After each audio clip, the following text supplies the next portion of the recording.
Good morning. I'm your host, Fred Ellis, on your pottery adventure. This is Something Southern Pottery. We want to welcome you and hope that you have an enjoyable experience with your pottery.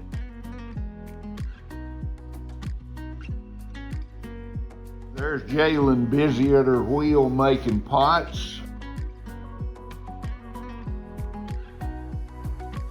Here's Laura, she's sitting in her area decorating the pots.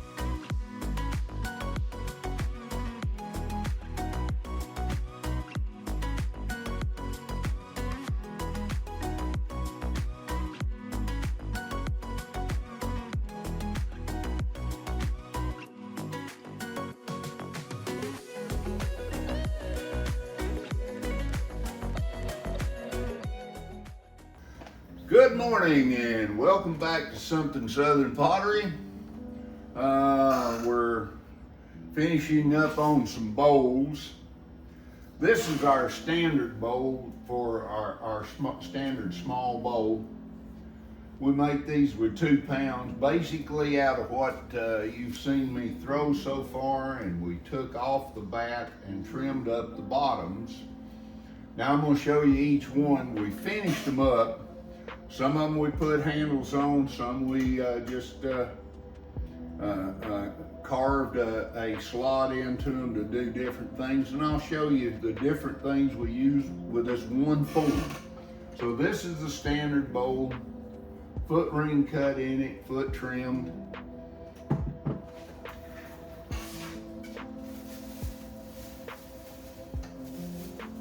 The next bowl we make, all we do is we have a lip on it for pouring, put a handle on it for gripping. Now we don't handle it by the handle until after it's fired, or it would come off and tear up on us. As you can see, besides a lip, this one's got some holes in it, different size, graduated. This is what we use to make salad dressings with, and when we want to trim some herbs in there. As you can see, this area in the bottom here is roughed up. You can take a clove of garlic and mash it up in there and kind of grind it down. These little holes, you can take fresh herbs, run the stem through there, pick whichever hole you want fits that particular herb, and just pull it through, and it'll pull the leaves off into your bowl. And you can mix it up in there with whatever you're using, oils or vinegars. Mix it up, finish making your dressing, and pour it. It has a pour spout. That's the second one. This one is what we call our berry bowl. And this one, thrown the same way, trim a foot on it, and then take a tool and poke these holes in it. And we poke them in a particular pattern that I've kind of devised, seems to work it. I cut these slots in the back. That way, gives air circulation. The reason for a berry bowl in all the holes, it's not just a small colander, which you can use it as that, but it allows you put your berries in there and air circulates around it, and it keeps them from rotting and molding quicker. Another bowl, different type, different use entirely. Usually that sits inside a small saucer in case you have water leaking off of it. The next bowl we have is a small mixing bowl. Only have a spout on it that we put on while we were forming it. Put a handle on it to grip and hold. As you can see, it's a bowl with the foot trimmed the exact same way. And putting the spout and the handle is the only difference we make in it in our standard bowl.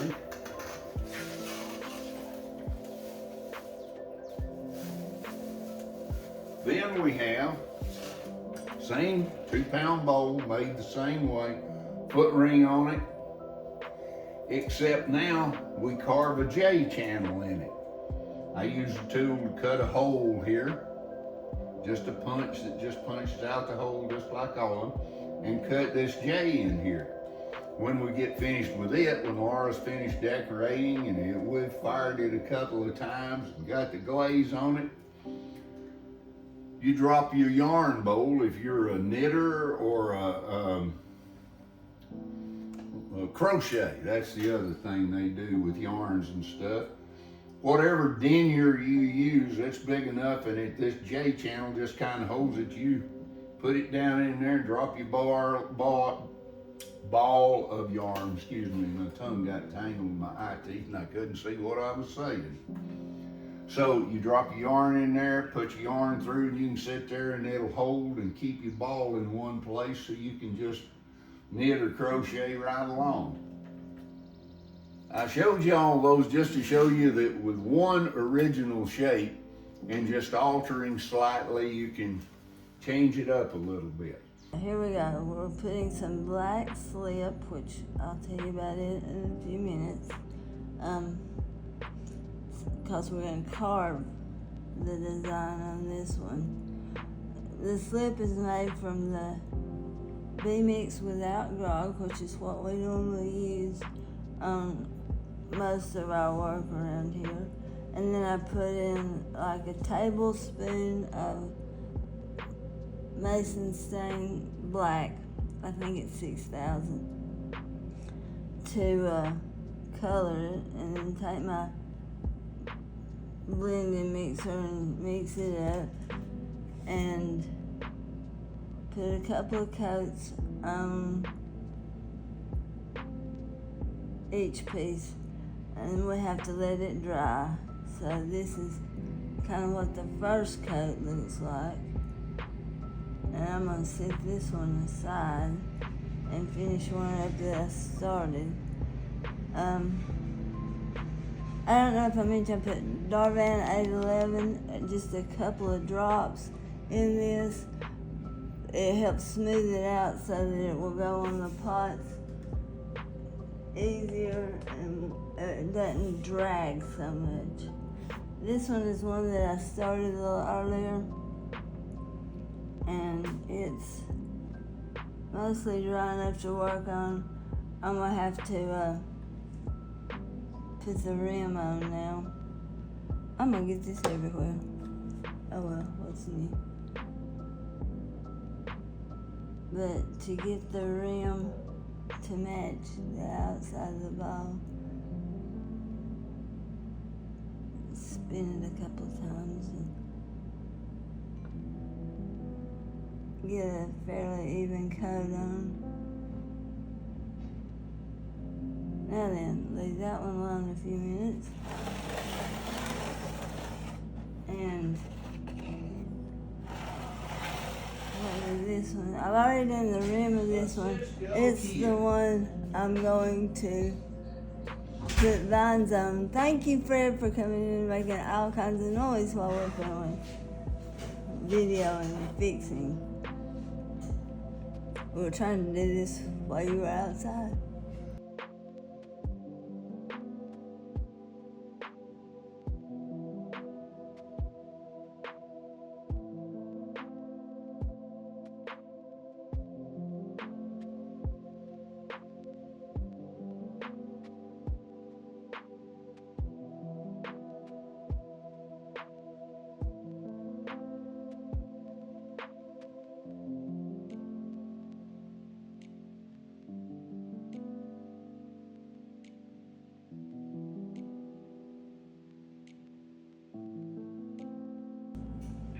I kind of try to divide it and put 3 on each piece, just to kind of divide it up. And I have a hard time talking and doing this at the same time. Mike and Trini, this is for you if you're watching. Because you wanted me to tell people how I do this, whether I wanted to tell people or not.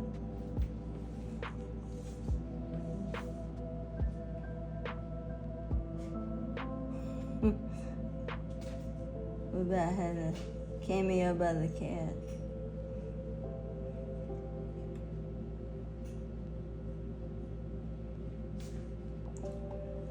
Like I said, this is like watching paint dry. Y'all enjoy.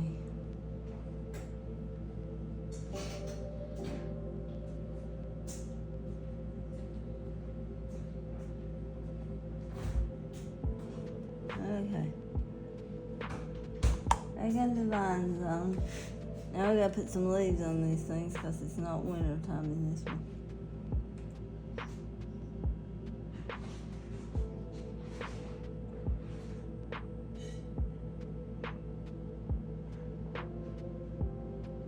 And this is not normally how I hold it, so.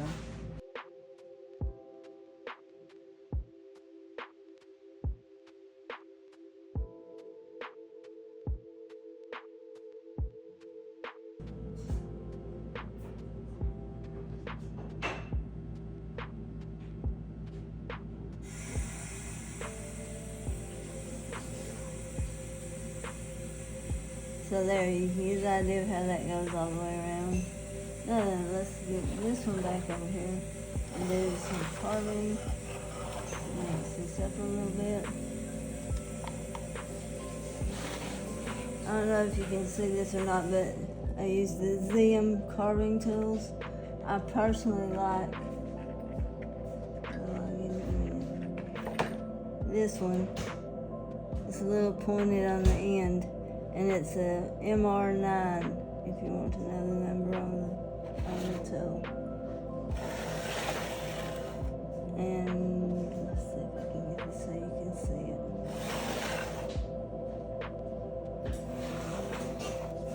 Alright, same deal. We're going to try to divide it basically in thirds. And I just pick a place. But it normally makes some spot near the top where you can see a definite rim starts. And so I try to get right about where it ends there and then just come down. And then a couple across. And then leave them this way. And I go ahead and put 3 of them around, and then I carve the leaves. I don't want to scar it up. Okay, now that we're readjusted.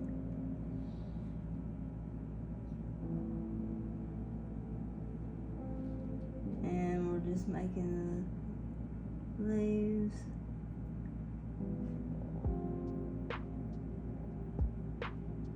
And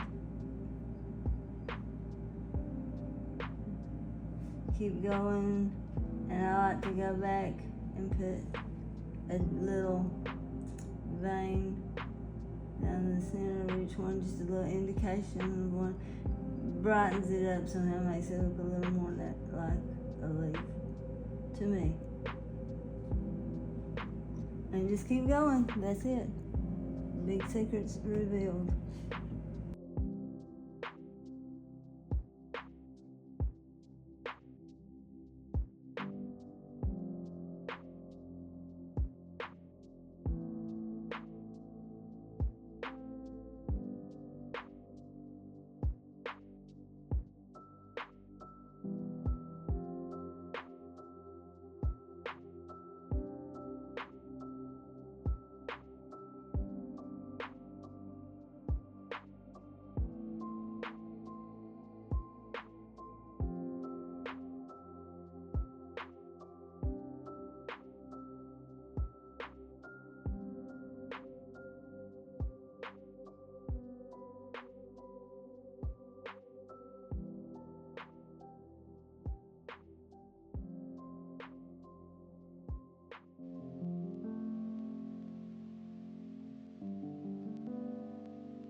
we have been through the forming, the throwing, we've trimmed them, we've decorated the pots, and we have made the first bisque firing.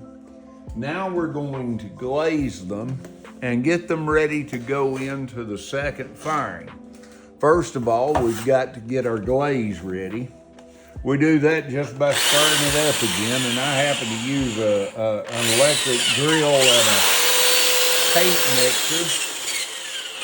I'll try not to talk at the same time I'm drilling, so we take the glaze. It's been sitting for a while, so it's separated like glaze does. We make our own glazes. We make our underglazes ourselves. Right now, I'm just going to stir this up, so if you'll bear with me a second. All right. That should get it enough, and we'll keep this to give us a stir every once in a while to keep the particles in suspension. Yeah, we need a few pieces of equipment like the drill. We need some glaze tongs.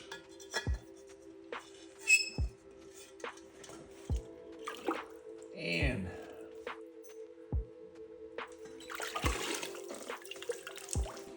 one thing we do to all our pots, or the majority of them, I'll say majority because there's always an exception, we wax the bottoms. That way, when we glaze them, as you can see here, there's a small ring of wax around that. And when we glaze them, it's very easy to take a damp sponge, give you a close-up of that. I wiggle the tongs and move the pot so the glaze goes on evenly. I wait a specified amount of time. It's the count of 5, like you were counting 1,001, 1,002, and 5 seconds go by. Then I gently wipe the glaze off of the bottom. Get a small bowl. Do the same thing. They've all been glazed. This is the only glaze we're using on this is a clear glaze we mix up.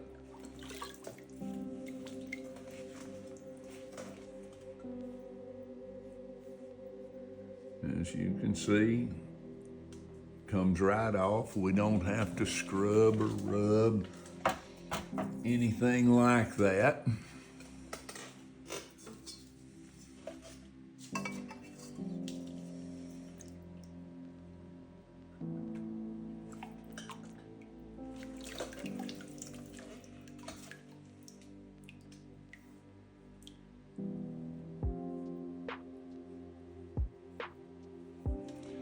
To cut down on time and effort, we try to do all our pots the same way. No matter what it's used for.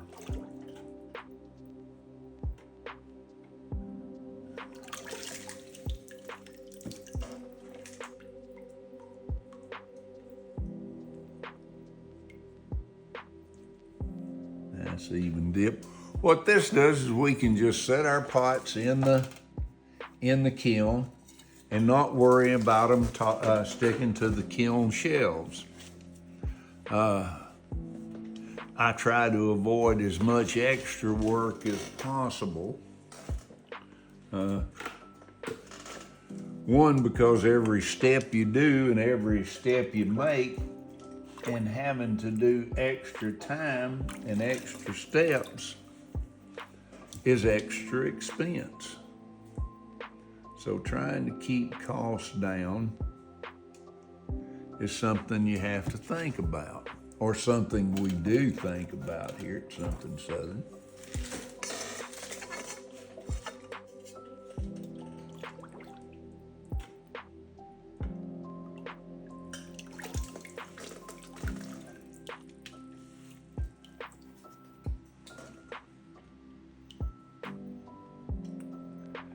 And we dip every one of them basically the same way.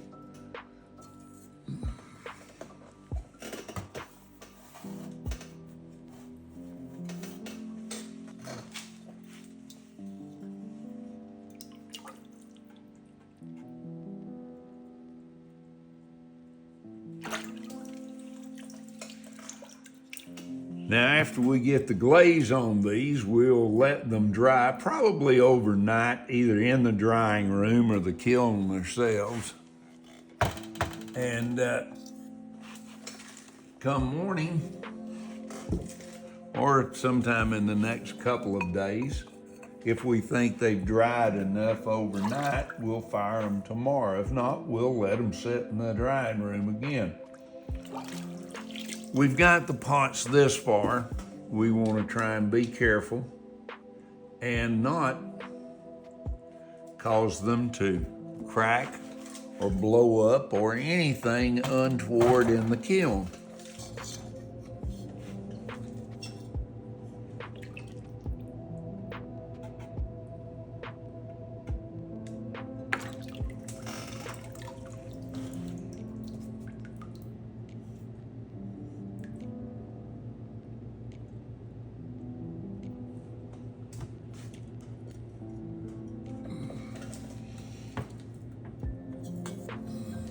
Larger the pot, the more careful you have to be with it. I have seen the time when I punched right through a thin pot with a pair of tongs just by gripping it too tight. So over time you kind of learn and you hope and you handle them in a certain way.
So what you want is that, hopefully, is that nice even coat on the pots.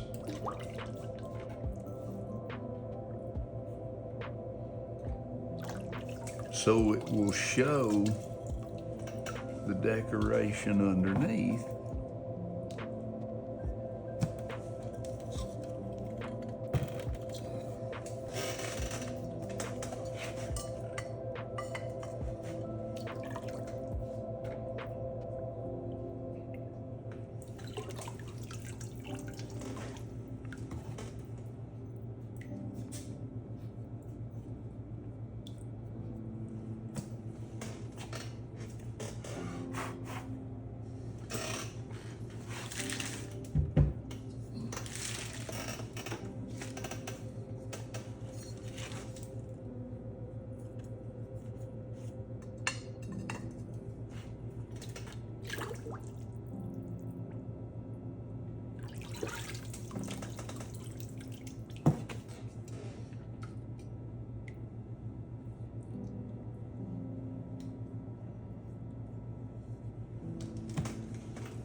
Okay, these pots have now, this is the next to last step before this is it.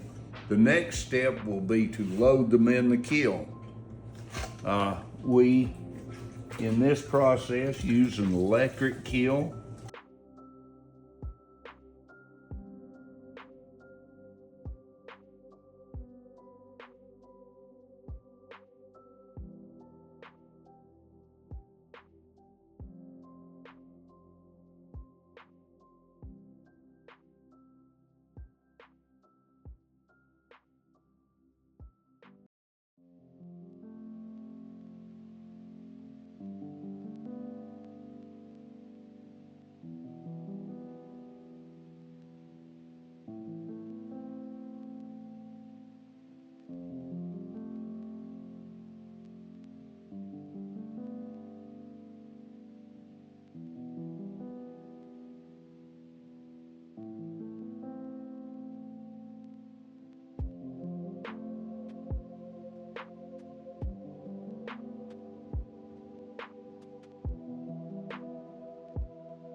We're to basically the final phase, which is the final cleanup.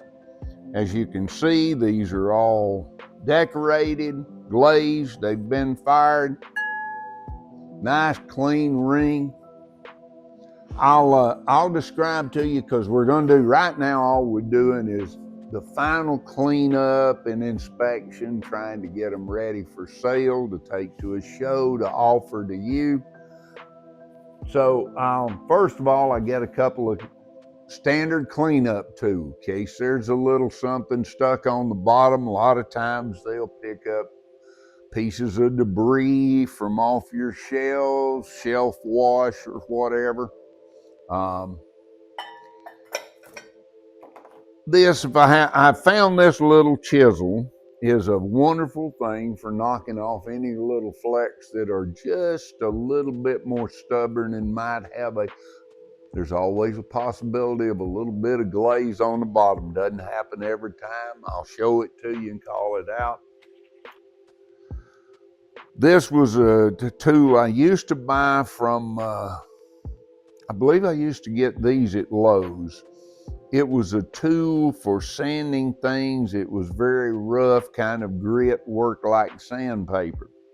I haven't been able to find them in years. It was used by masons and masonry to clean up brick and masonry and tile when they were installing them and things, but I haven't been able to find it.